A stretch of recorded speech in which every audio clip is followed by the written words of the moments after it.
नमस्कार साथियों, स्वागत है आपका एक और नए वीडियो में। देखिए मित्रों, आज अपन एक महत्वपूर्ण विषय पर बात करने वाले हैं। विषय ये है कि अपन रीट की तैयारी कैसे करें। रीट की तैयारी कैसे करें, ये वीडियो कोई मेरी मर्जी से नहीं मैं बना रहा हूँ। ये बिल्कुल 4-5 जनों की टीम से बनाया गया एक निर्मित वीडियो बनाया जा रहा है। इसमें 2 थर्ड ग्रेड टीचर हैं, एक सेकेंड ग्रेड टीचर है और एक मैं। कुल मिला के 4 जनों की टीम ने मिलकर एक ये तैयार किया है कि किस प्रकार से ये लोग सफल हुए हैं। इन लोगों के सफल होने के पीछे क्या कहानी है, उसी को ही मैं आपके साथ साझा करना चाहूँगा। देखिए मित्रों, कोई व्यक्ति सिलेक्ट होता है, किसी का सिलेक्शन होता है, उस सिलेक्शन के पीछे एक दीर्घकालीन कारण होता है, दीर्घकालीन मेहनत होती है उसके पीछे, और वो मेहनत काफ़ी लंबे समय की मेहनत होती है और उसको उस स्टेप तक पहुंचाती है, सिलेक्शन तक पहुंचाती है। लेकिन अपन एक बेहतर रणनीति, जिसको अपन रणनीति कहते हैं, जिसको युद्ध नीति, जिस प्रकार से मैदान में जाते टाइम युद्ध किस प्रकार से लड़ा जाता है, उसी लिए अपने लिए रीट का एग्जाम एक प्रकार से युद्ध है। इस युद्ध को फाइट करने के लिए अपन एक प्रकार से एक अच्छी रणनीति तैयार करें। एक अपने को ऐसी योजना बनानी है। योजना के तहत अगर अपन एग्जाम को फाइट करें तो अपन निश्चित रूप से एग्जाम में सफल हो सकते हैं। तो देखिए, अपनी रणनीति क्या होनी चाहिए। देखिए, माँ शारदे, माँ सरस्वती का अपन उसके नाम से पढ़ाई करते हैं, उसका ज्ञान अपन अर्जन करते हैं, तो उसका वो कर्ज निश्चित रूप से चुकाती है, अपन निश्चित रूप से सफल होते हैं। देखिए, एक बात मैं आपको निश्चित रूप से कहना चाहूँगा कि जो लोग अभी, जैसे एग्जाम आने वाला 2 अगस्त निर्धारित डेट है, जैसा कि अपने तय हो चुकी है 2 अगस्त को। लेकिन कई मित्र ऐसे हैं कि अगस्त, जुलाई या जून में एक गाइड लेकर आ जाते हैं और उस गाइड को पढ़ते हैं, फिर वो एग्जाम देने जाते हैं। कभी नहीं, कभी नहीं, मतलब कभी नहीं वो सफल होने वाले। एक गाइड के पीछे किसी भी व्यक्ति का सिलेक्शन नहीं होता है। इसके पीछे बहुत सारी अपने को ऑथेंटिक किताबें पढ़नी होती हैं और उस ऑथेंटिक किताबों से अपने को सफलता मिलती है। देखिए, कोई मित्र कहता है, कोई सिलेक्ट हो गया, वो बंदा कहता है कि हमने तो 17 से 18 घंटे पढ़ाई की, ऐसा होगा ऐसा होगा। बिल्कुल गलत बात है। देखिए, अपन अच्छी रणनीति से पढ़ाई करें, अच्छी रणनीति से पढ़ाई करें तो हमेशा के लिए 6 से 8 घंटे पढ़ाई बहुत ज़्यादा होती है, खूब होती है। 6 से 8 घंटे कम नहीं होते, 6 से 8 घंटे बहुत ज़्यादा होते हैं। तो 6 से 8 घंटे अगर कोई बंदा तैयारी कर रहा है तो उसका निश्चित रूप से सिलेक्शन होने वाला है, अगर वो सही ढंग से पढ़ रहा है। तो ऐसा नहीं है कि अपन घंटे पर पढ़े और घंटे पर फ़ोन वगैरह देख लिया, ऐसा भी नहीं होता है। देखिए, एक बात है, अगर आप अभी लॉकडाउन में फ्री बैठे हो, इसमें आप फ्री बैठे हो और आपको नींद वगैरह आ रही है, जितनी लंबी नींद आप ले रहे हो, तो आप जान लीजिए आपको उतनी ही लंबी बेरोजगारी का सामना करना पड़ेगा, उतनी ही लंबी बेरोजगारी का आपको सामना करना पड़ेगा। ये निश्चित रूप से हर कागज पर लिख ले।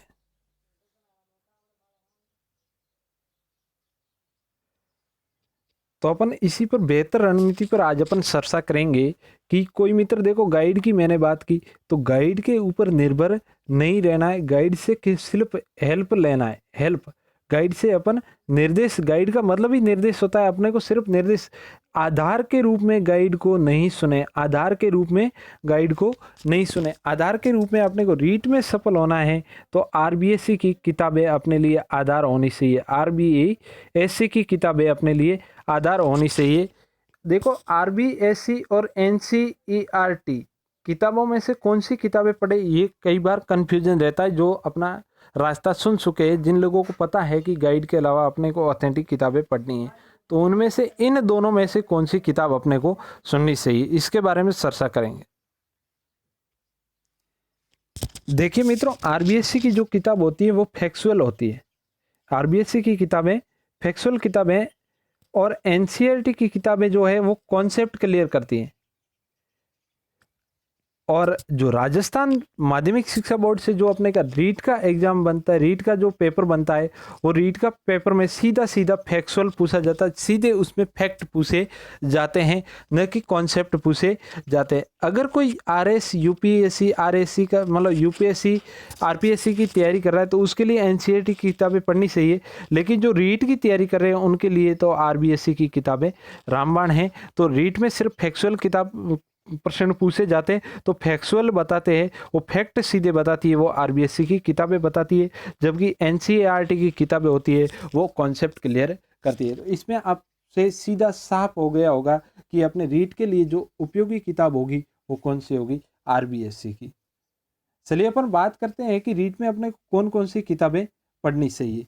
देखिए रीट लेवल 2 की अपन बात कर रहे हैं, रीट लेवल 2 में भी अपन एसएसटी की बात कर रहे हैं, मतलब सामाजिक अध्ययन की बात कर रहे हैं। देखिए पहली बात होती है, अपन जो मित्र रीट की तैयारी कर रहे हैं उनके लिए बस वो ये मान लेते हैं, जो रीट का नाम लेते ही मनोविज्ञान मान लेते हैं, बस इसमें है क्या कि साइकोलॉजी। नहीं, ऐसा नहीं है। रीट में पांच सब्जेक्ट मिलाकर रीट बनती है, मतलब रीट का एग्जाम। देखिए 30% भाषा के, 30 द्वितीय भाषा के, और 60 क्वेश्चन होते हैं अपनी सब्जेक्ट के। कितने हो गए, 120, और 31 क्वेश्चन होते हैं वो होते हैं साइकोलॉजी के। देखिए इसमें देखो 1, 2, 3 और 4, एक होती है शिक्षण विद्या। 5 टॉप जो अपना सब्जेक्ट होता है वो शिक्षण विद्या, हालांकि इनके जुड़ा हुआ ही सब्जेक्ट है शिक्षण विद्या का। तो देखिए अपने को मनोविज्ञान की कौन सी किताबें पढ़नी है। देखिए मनोविज्ञान के लिए सबसे अच्छी किताब है वो, अगर आरबीएससी और एनसीईआरटी की साइकोलॉजी की जो किताबें आती है वो अगर पढ़ सको तो वो सबसे बेस्ट है। इसके अलावा आप पीडी पाठक और एस के मंगल की किताब आती है जो यूनिवर्सिटी लेवल में बीएड वालों के लिए चलती है, ये किताबें सबसे बेस्ट रहती है।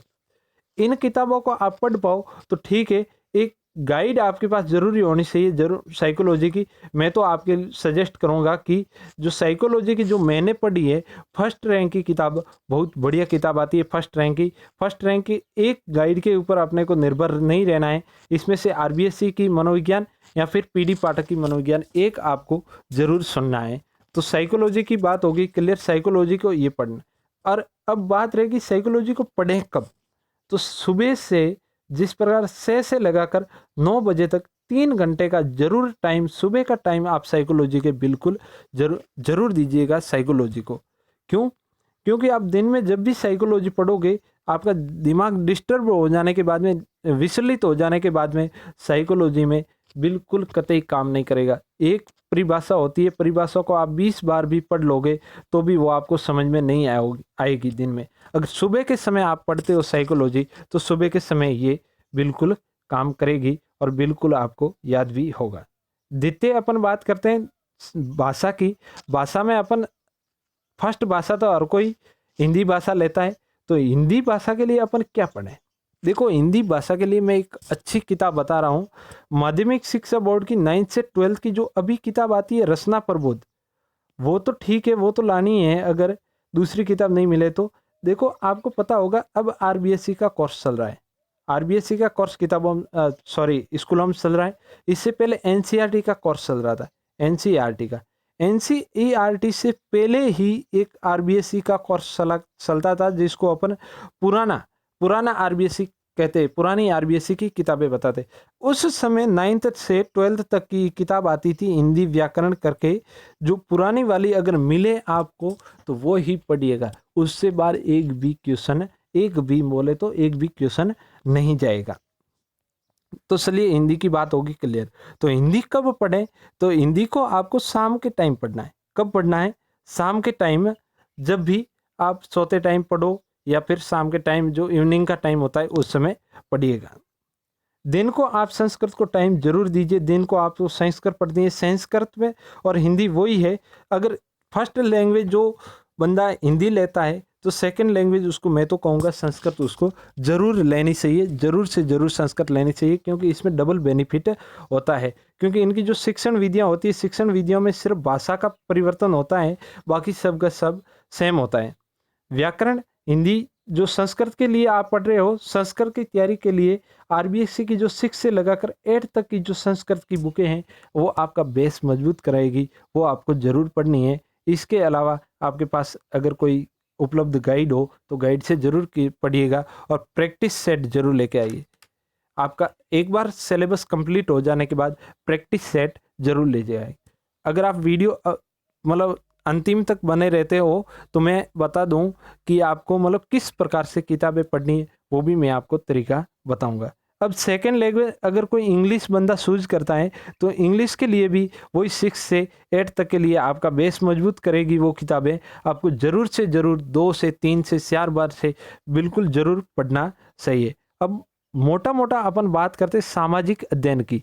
सामाजिक अध्ययन की देखो 60 नंबर का ये इसका मतलब पेपर रहता है तो बहुत अहम रोल रखता है और इसके लिए सबसे अच्छी किताबें आती है वो 6 से लगाकर 10th तक की आरबीएससी सामाजिक विज्ञान की जो किताबें होती है। 6 से 8 तक की तो किताबें बिल्कुल एकदम फैक्ट टू फैक्ट लिखे हुए, उसमें इतना सारा ज्ञान भरा हुआ है, इतना ज्ञान भरा हुआ है कि आप कल्पना ही नहीं। और 9th और 10th की तो आप बात ही क्या करते हैं। 9th और 10th में ज्ञान इसमें सारा सारांश कोट कोट के भरा हुआ है 9th और 10th की सामाजिक वाली बुकों में। तो इनको आप जरूर से जरूर 2 या 3 4 बार तो जरूर से जरूर पढ़िएगा। देखिए इसके अलावा अपने को एसएसटी के लिए क्या पढ़ना है, इसके अलावा एसएसटी के लिए अपने को 11th और 12th की हिस्ट्री के जो अपने चैप्टर हिस्ट्री में लगते हैं, जियोग्राफी में, पॉलिटिकल साइंस में जो अपने टॉपिक सिलेबस में हैं उन टॉपिकों को जरूर 2 3 4 बार पढ़ना चाहिए। अब रही बात शिक्षण विधियों की, तो शिक्षण विधियों की बात करें तो शिक्षण विधियां वही सेम होती है, शिक्षण विधियां हैं, उपागम है, तो वो उनके लिए अपने बाजार में उपलब्ध कोई भी गाइड अपने लेके आ जाएगा शिक्षण विधियों के लिए। और मैं तो कहूँगा आपको मतलब फर्स्ट रैंक की किताबें, बहुत बढ़िया किताबें आती है शिक्षण विधियों के लिए। और आपको अच्छा लगे कि दूसरी भी किताबें जैसे आर्यंत की वगैरह और भी आती है, तो लक्ष्य की आती है, वो भी आप लेकर आ सकते हैं। शिक्षण विधियों के लिए आपको गाइड जरूर लानी। एक बात मैं कहता हूँ कि गाइड की अपन जब भी बात करते हैं तो गाइड को लोग आधार मान लेते हैं। मैंने पहले भी बताया गाइड को अपने को आधार नहीं मानना है, गाइड को सिर्फ हेल्प के रूप में अपने को प्रयोग करना है, क्योंकि जिसमें अपने को टॉपिक्स सारे से सारे मिल जाते हैं। कौन से टॉपिक्स में क्या क्या अपने को पढ़ना है वो सारा गाइड में मिल जाता है, लेकिन डिटेल में क्या पढ़ना है वो गाइड में अपने को कतई नहीं मिलेगा। अब बात करते हैं अपन इनको पढ़ें कैसे, इन किताबों को किस प्रकार से पढ़े हैं। देखिए ये मेन बात इसी के लिए वीडियो बनाने जा रहा हूं। देखो जैसा कि मेरे को बताया इन्होंने कि देखिए पहले किसी भी किताब को जैसे अपन 6 से लगाकर 8 तक की किताबें पढ़ रहे हैं तो पहले जैसे इसमें 3 पार्ट होते हैं। एक तो जैसे पॉलिटिकल का हो गया, और एक हिस्ट्री का हो गया, और एक होता है जियोग्राफी का। इकोनॉमिक्स का वो पॉलिटिकल है, वो अलग बात है। देखिए 3 पार्ट है। तो जैसे अपन 6 का जियोग्राफी पढ़ रहे हैं तो 6 का जियोग्राफी, 7th का जियोग्राफी, 8 का जियोग्राफी, 9th और 10th इस प्रकार से जियोग्राफी पढ़े, फिर हिस्ट्री पढ़े, फिर पॉलिटिकल साइंस पढ़े। इस प्रकार से अपने को पढ़ना है। पढ़ना कितनी बार, देखिए पहली बार अपना पढ़ना शुरू करें तो पहली किसी भी किताब को पेज 1 से लगाकर अंतिम पेज तक अपने को इस प्रकार से पढ़ना है जैसे कि अपने को कुछ याद करना ही नहीं किताब से, मतलब एक लाइन टू लाइन पढ़ते हुए अंतिम तक अपने को पढ़ लेना है। उसके बारे में ज़्यादा कुछ गौर करने की जरूरत नहीं। द्वितीय बार जब भी आप किताब को पढ़ो तो उसको मतलब खूब छानबीन करके नेट से इधर उधर से किसी भी वर्ड के बारे में अपने को खूब छानबीन करके पढ़ना है। ठीक है। द्वितीय में आपको जैसे पहली बार आपने किताब पढ़ी है 10 दिन में, तो द्वितीय बार बिल्कुल उस किताब के लिए 20 या 25 दिन या महीना भी लग सकता है, इतनी गहराई से पढ़े उस किताब को। फिर तीसरी बार जब भी आप पढ़ते हो, तीसरी बार उस किताब को पढ़ना है तो उसके बारे में अपन नोट्स बनाएंगे। क्या बनाएंगे, उसके बारे में नोट्स बनाएंगे। पहली और दूसरी बार में आपको नोट्स नहीं बनाने। क्यों नहीं बनाने पहली या दूसरी बार में नोट्स? क्योंकि जब भी पहली बार पढ़ोगे, दूसरी बार पढ़ोगे तो आपको कई सारी नई जानकारियां सीखने को मिलेगी, कई सारी नई जानकारियां मिलेगी। आप उसको नोट्स के अंदर ऐड भी करना है उन जानकारियों को। तो आप मतलब पहले बार या दूसरी बार में आप नोट्स बना रहे हो तो वो जानकारियां आपसे स्किप हो जाएगी, वो आपसे छूट जाएगी। तो इसलिए आपको तीसरी बार में नोट्स बनाने हैं। अब बात करें चौथी बार।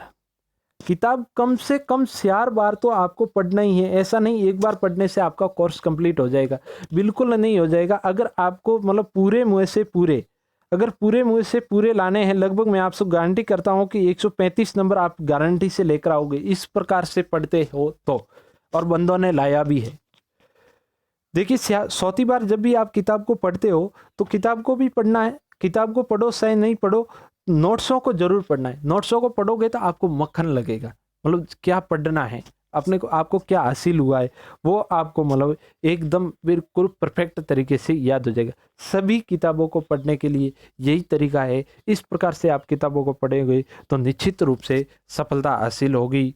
अगर इस प्रकार से इस रणनीति को कोई बंदा फॉलो नहीं करता है तो मुझे नहीं लगता कि वो सफलता की ओर बढ़ेगा।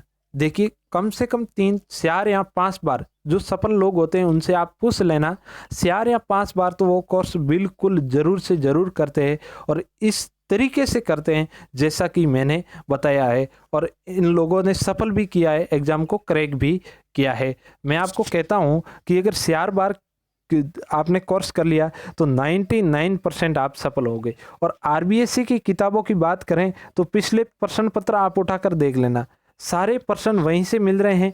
बिल्कुल लोग फालतू में इधर उधर भटक रहे हैं, अपने को भटकने की जरूरत नहीं। आरबीएससी किताबों से सारे के सारे क्वेश्चन मिल रहे थे, इधर उधर क्यों भटके अपन?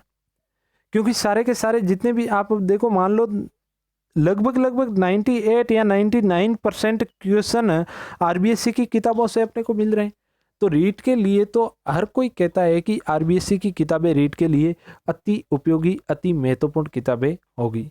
और इस प्रकार से आप अगर इस रणनीति को फॉलो करते हो तो जरूर आप सफलता पाओगे, जरूर निश्चित रूप से सफल हो जाओगे, ऐसी मैं कामना करता हूँ। मिलते हैं अगले वीडियो में, जब तक के लिए जय हिंद, धन्यवाद। चैनल को सब्सक्राइब जरूर करिए, दोस्तों के साथ शेयर कीजिए।